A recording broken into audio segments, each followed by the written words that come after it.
बता दीजिए ओम प्रकाश कब भारतीय जनता पार्टी को घेरे हैं, संजय निषाद भारतीय जनता पार्टी को कब घेरे हैं? सिर्फ सौदा करते हैं। वो भाजपा से पैसा लेने के लिए तरह तरह के बहाना बदलते हैं। दिया कि आप लोग महाराष्ट्र में हरवा दिए, आप लोग मध्य प्रदेश में हरवा दिए, आप दिल्ली में हरवा दिए, तो वहाँ पर जहाँ आप जाते हैं पार्टी का, अगली पार्टी का प्रचार करने, वहाँ भाजपा को मैं हर उस आदमी को हल्के में ले रहा हूँ जो जनता के साथ विश्वासघात करेगा, वो चाहे खुद मेरा बाप है, ज्यादा कीड़े काट रहे हो, इस्तीफा देकर फिर से आ जाए ना मैदान में। अब तो 1 साल चुनाव का बच्चा है ना। साथियों नमस्कार। जैसे जैसे उत्तर प्रदेश में 2027 की आगामी विधानसभा की खुमारी चढ़ती जा रही है, सुरूर चढ़ता जा रहा, वैसे वैसे तमाम जो राजनीतिक दल हैं उसमें आपस में बयानबाजियां तेज हो गई।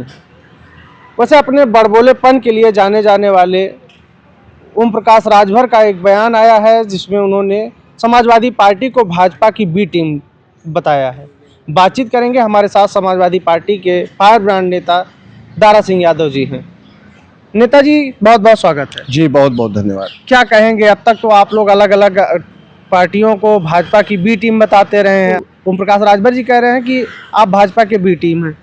देखिए, जिसके पास मुद्दाहीन व्यक्ति हो, सामाजिकहीन व्यक्ति हो, वो कुछ भी बोल सकता है।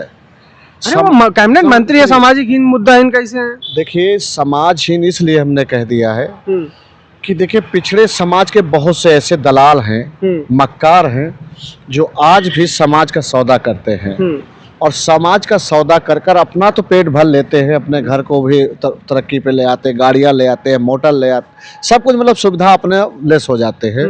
पर समाज का अगर कोई व्यक्ति परेशान होता है तो उसके दरवाजे ना जाकर लोग अपने अपने ही पुलाव पकाते हैं। लेकिन आज की राजनीति इतनी गंदी हो गई है कि मैं इस राजनीति का खुला विरोधी हूँ। आज राजनीति विचारहीन हो गई है। आज अगर हम ओम प्रकाश राजभर के बारे में कुछ बोल देंगे तो ओम प्रकाश राजभर उस पर विशेष ध्यान देकर गंभीरता से चर्चा नहीं करेंगे। वो जाएंगे किसी थाने में कागज दे देंगे, मुकदमा कर देंगे। अच्छा, तो देखिए, आप ठीक है, आप ये बात कह रहे हैं कि वो आपके ऊपर मुकदमा लिखा देंगे, लेकिन अभी बीते दिनों संजय निषाद जो आपके साथ थे, कभी उन्होंने भी ये कहा है कि आप लोगों को अब डर सताने लगा कि अगर निषाद समाज इतना मजबूत हो रहा है तो वो सत्ता में आ सकता है, इसलिए आप लोगों ने बसपा के साथ जाना पसंद किया और उनको नकार दिया। समाजवादी पार्टी की सोच ही सबको मजबूत करने का, तो संजय निषाद जी में कौन सी नई बड़ी बात कर दी? तो देखिए, मैं अभी 2022 में आप ओम प्रकाश राजभर जी के साथ चुनाव लड़े थे, वो आज आपके भाजपा का बी टीम होने का आपके आरोप लगा रहे हैं। वो तो साफ तौर पे कह रहे हैं कि आप लोग जो है हरा दिए, मध्य प्रदेश में हरा दिए, जहां आप जाते हैं वो कांग्रेस को जिताने, वहां आप भाजपा को जिता आते हैं। देखिए, बात ये नहीं है, आप देख लीजिए कितना खुलासा हुआ है कि कहाँ भारतीय जनता पार्टी बेईमानी की है, किस तरह से सत्ता में आई, वो सबको पता है, किसी को नजरअंदाज नहीं करना सकते। मगर बात रही राजनीति में आरोप लगाना, आरोप एक ये होता है कि हम जो विकास के कार्य को लेकर सत्ता में आए, अगर हम वो काम नहीं कर पा रहे तब हम लापरवाह हुए। आप एक बात बता दिए, आप पेड़ लगाए नहीं, उसको सींचा ही नहीं और कह रहे फल देते, तो वो पेड़ कहाँ से फल दे देगा? उन्होंने तो सुनिए, उन्होंने तो पेड़ लगाया, आज वो कैबिनेट मंत्री हैं उत्तर प्रदेश सरकार में, बिना पेड़ लगाए, बिना सींचे ही इतना बड़ा तैयार हो गया उनका। आप एक बार बता दीजिए, आप हमारे बयान चला देते हैं। मैंने आपसे इसीलिए कहा, मेरे पत्रकार साथी, आप कभी जनता के बीच में जाइए, जनता से पूछिए कि आपके क्या हाल है, वो बताएगा। आप एक बात बताइए, ओम प्रकाश राजभर जी का आपको बयान याद आ गए, जानते क्यों? क्योंकि वो मंत्री थे, चर्चित थे। उसी राजभर समाज का कोई व्यक्ति आज मौजूदा कहीं पर रो रहा होगा कि काश हमें नौकरी मिल जाती तो आज हम अपने परिवार का ये काम कर सकते, या किसी का इलाज करा सकते, या बच्चे की फीस जमा कर सकते, पर उससे कोई मतलब नहीं रह गया। मुद्दाहीन उत्तर प्रदेश नहीं है और न विपक्ष कभी कमजोर हुआ है। मतलब समाज सुन लीजिए भाई साहब, अब सुन लीजिए पूरी समाजवादी पार्टी जो हमेशा से लोगों के लेकर, समस्याओं को लेकर भारतीय जनता पार्टी को घेरती आई है, वो बी टीम हो जाएगी। कैसे बी टीम हो गई भाई बताइए? हम आंदोलन करते किसके खिलाफ? भाजपा के खिलाफ।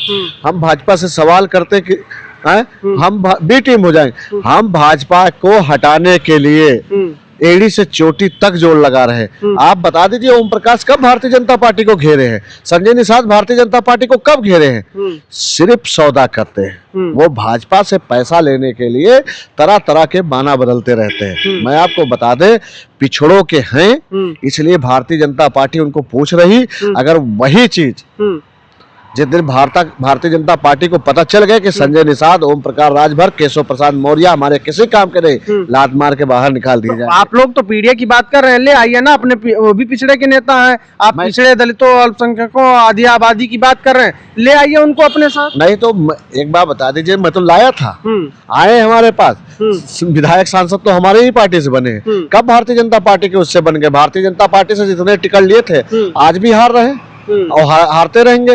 देखिए, समाजवादी पार्टी के ऊपर आरोप तो तुम चाहे जितने लगा दो, मगर आप भाई 9 साल हो गए, चुनाव आने वाला है, अपना काम भी तो बताओ। अपना कुछ बताना नहीं। यही तो मैं कह रहा हूं कि आप लोगों को ओम प्रकाश राजभर इसलिए याद आ गए क्योंकि कैबिनेट मंत्री है, समझ गए। अगर वही आम नागरिक होते तो आप ओम प्रकाश राजभर का जिक्र न करते। जिक्र उसका करते हैं जो मजबूती से, मैं कह रहा हूं, आप कहते हो हम कि देश के हम निष्पक्ष पत्रकार हैं, गरीबों की आवाज है। आप किस गरीब की आवाज दिखाए भाई? किसकी दिखाए? आज 1,70,000 लोग अपात्र घोषित कर दिए गए उत्तर प्रदेश में, उनकी आवाज कौन दिखाएगा? अस्पतालों में चले जाइए, 40,000 उत्तर प्रदेश लखनऊ की बात कर रहा हूँ, 40,000 लोग ऐसे हैं जिनको बिन इलाज के घर में तड़प रहे हैं और कोई उनका सहारा बनने वाला नहीं है। आज गैस के दाम 60 रुपया हो गए, मगर वो ब्रेकिंग न्यूज नहीं हुई।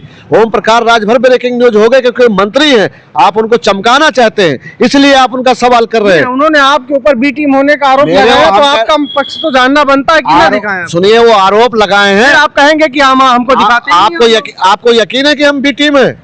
आप बता दीजिए पत्रकार। सवाल हम थोड़ी ना तय करेंगे कि आप बी टीम है कि नहीं। सवाल जिसने किया उससे ये पूछ लो, उससे भी जाके पूछो, वो बोलेंगे नहीं। आप उन्होंने तो उदाहरण दिया कि आप लोग महाराष्ट्र में हरवा दिए, आप लोग मध्य प्रदेश में हरवा दिए, आप दिल्ली में हरवा दिए, तो वहां पर जहां आप जाते हैं पार्टी का, अगली पार्टी का प्रचार करने, वहां भाजपा को जिता देते। कह दो हिम्मत हो तो 27 में जीत के दिखा देंगे, जाइए बोल दीजिए, चैलेंज दे रहे हैं। पहली बात तो वो आपसे बात ही नहीं करेगा, समझ गए। जो जनता का प्रतिनिधि होगा, जो जनता द्वारा चुना जाएगा, वो आपके माइक से नहीं घबराएगा। घबराता आपसे कौन है? जानते हो कौन? ये तटपुंजिया नेता, छुतभैया नेता। आप इसको कहते हो मंत्री, मैं हल्के में ले रहे हूं प्रकाश राज भाई। मैं हर उस आदमी को हल्के में ले रहा हूं जो जनता के साथ विश्वासघात करेगा, वो चाहे खुद मेरा बाप क्यों ना हो। उनके साथ समाज उनका खड़ा है और 2027 में वो जीत का दावा कर रहे हैं। बेटा कहाँ जीत गया? जीता बेटा? बताइए, बेटा जीता उनका? अगर समाज उनके साथ होता तो बेटा जीतता ना? नहीं जीता ना। अभी आप देख लीजिए, मैं तो कई बार कह चुका हूं कि भाई जिसके ज्यादा कीड़े काट रहे हो, इस्तीफा देकर फिर से आ जाए ना मैदान में। अब तो 1 साल चुनाव का बचा है ना, अभी बोल दे कि मैं अकेले लड़ूंगा, लड़ ले भाई। खिलौना बना रखे हो राजनीति का। मैं इसीलिए कह रहा हूं कि आप 27 का इंतजार कीजिए। अच्छे लोगों के हाथ में कटोरा ना पकड़ा दिया तो मेरा नाम बदल देना। आप पकड़ा देंगे? मैं कसम से बता रहा हूं, जिस तरह से मेरा गरीब किसान नौजवान रोया है, जिस तरह से अस्पतालों में मैं तड़पते हुए देखा हूं लोगों को, जिस तरह से महिलाओं को सड़क पे जलते हुए देखा हूं, मैं बता रहा हूं, ये जो विधायक बने बैठे हैं, इनके एक एक पैसा मैं घर से निकलवा लूंगा और जनता में बंटवा दूंगा पैसा। मैं इसीलिए कहता हूं, मैं गुलामी करके राजनीति नहीं करता हूं। मैं कल भी इनके लिए शेर था, आज भी शेर हूं। मेरे किसान जितना रोएगा, जितना मेरा नौजवान रोएगा, मेरी माताएं बहनें रोएंगी, उससे 3 गुना मैं उनको रुलाऊंगा जो अंग्रेजों के गुलाम बने बैठे हुए हैं। भारतीय जनता पार्टी की जितने भी नेता हैं, मैं उनसे कहना चाहता हूं, आप आरोप चाहे जो लगा लो, क्योंकि जबान आपकी है, समझ गए। सरकार आपकी है, मगर आपकी सरकार के अंदर इतनी ताकत नहीं है कि आप पूरी जनता को डरवा के रख लो। मैं कल भी 9 साल से आपके खिलाफ था, आज भी खिलाफ हूं। ओम प्रकाश राजभर कल भी उनके तलवे चाटते थे, आज भी तलवे चाट रहे हैं और आगे भी चाटते रहेंगे। अगर हम उनको मुख्यमंत्री भी बना देंगे तब भी वो भारतीय जनता पार्टी के किसी नेता का तलवा चाटता नजर आएगा। बातचीत करने के लिए बहुत बहुत धन्यवाद। इनका साफ तौर पे कहना है कि ओम प्रकाश राजभर गुलाम मानसिकता के एक टट्टू बन गए हैं, जो लगातार भारतीय जनता पार्टी के तलवे चाट रहे हैं। हालांकि इसमें कितनी सच्चाई है और क्या है वो तो आप जानते हैं। अपनी राय आप कमेंट बॉक्स में दीजिएगा। मिलते हैं वीडियो में। नमस्कार।